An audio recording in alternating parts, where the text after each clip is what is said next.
All right, good evening and welcome back to Finnerty. I'm Rob Finnerty. Happy Friday. And this is why Congress has the lowest approval rating of any major institution in the country. And Democrats want you to believe the narrative that Emperor Elon Musk and hardline Republicans in the House tanked a Trump-backed spending bill last night. But that's not what happened at all. 38 Republicans in the House voted against House Speaker Mike Johnson, who 3 days ago cobbled together a really bad bill, a 1,500-page debacle. And yesterday, he tried to save his speakership with another really bad bill, although shorter. But Joe Biden is still the president. Yes, in name only. But was he working the phones yesterday, trying to get Democrats to give him a win on the way out the door? Has Joe Biden played any significant role in making sure the government, his government, doesn't shut down? I don't think so. Joe Biden was in Delaware yesterday decking the halls. 31 days left in his presidency, and 197 Democrats just voted against a bill that would have kept the Biden government funded during the remainder of Joe Biden's failed presidency. This is yet another Joe Biden failure more than anything else. Donald Trump posted on Truth Social earlier today, if the government is going to shut down, do it now under Biden. This is a Biden problem to solve. Yes, Donald Trump did endorse the bill, but Donald Trump really endorsed the 2-year suspension on the debt ceiling, meaning he wouldn't have to deal with it until after the midterms in 2026. That's what Trump endorsed, nothing else. And the 38 Republicans that voted against the bill weren't voting against Donald Trump. They were voting against the big guy, Joe Biden. But more importantly, they were voting for a better bill. And that's what happened last night, plain and simple. But the other part of this story is House Speaker Mike Johnson. What happens to the Speaker now? Speaker Moses, if you will. The Lord told me very clearly to prepare and be ready. Be ready for what? Okay, I don't know. We're coming to a Red Sea moment. What does that mean, Lord? And then when the Speaker's race happened and Kevin McCarthy, who's a dear friend of mine, was deposed, vacated from the chair, oh, wow, well, this is what the Lord may have been preparing us for. And so I started praying more about that. And then the Lord began to wake me up through this 3-week process we're in the middle of the night and to speak to me and to write things down, plans and procedures and ideas on how we could pull the conference together. Now, at the time, I assumed the Lord is going to choose a new Moses. And, thank you, the Lord. Lord, you're going to allow me to be Aaron to Moses.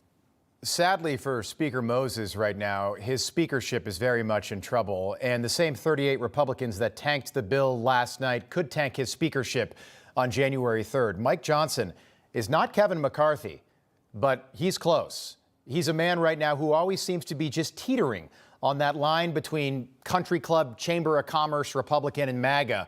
This also is not helping his cause. Mike Johnson saying he would never do exactly what he just did. We have broken the Christmas omni, and I have no intention of going back to that terrible tradition. So there won't be a Christmas omnibus. I was on a text chain last night with Elon and Vivek about Doge, because I'm super excited about that. And I said, guys, these are the necessary things. They don't like spending either. They said, we know this is not you personally, Mr. Speaker, and we got to get through this. So, look, everybody understands the necessity. It is not palatable. This is the sausage-making part of legislation that nobody likes.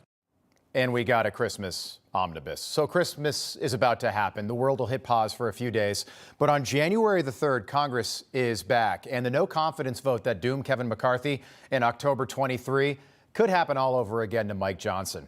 I thought November the 5th clearly changed things. I thought that 77 million people made it clear that they wanted that change.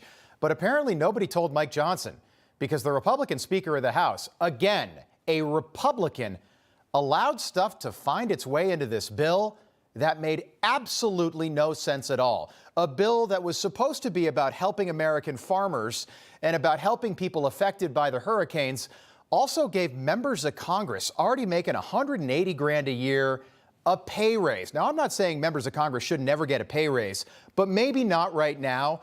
And the bill had a provision where members of Congress could opt out of something that we can't do. They could all opt out of Obamacare. There was even $3 billion in the bill for a new stadium for the Washington Redskins. They call themselves the Commanders now. For a brand new stadium. I'm serious about that. Pretty shocking. The bill had more funding for gain-of-function research. The very same research that gave us COVID-19. Who wrote that? Dr. Fauci? 1,500 pages, and it read like Nancy Pelosi was still in charge. No wonder 38 Republicans voted against it. Those 38 Republicans were the only Republicans who voted on behalf of the 77 million Americans who voted for Donald Trump on November the 5th. Here's Chip Roy on the House floor. Fact of the matter is, $330 billion.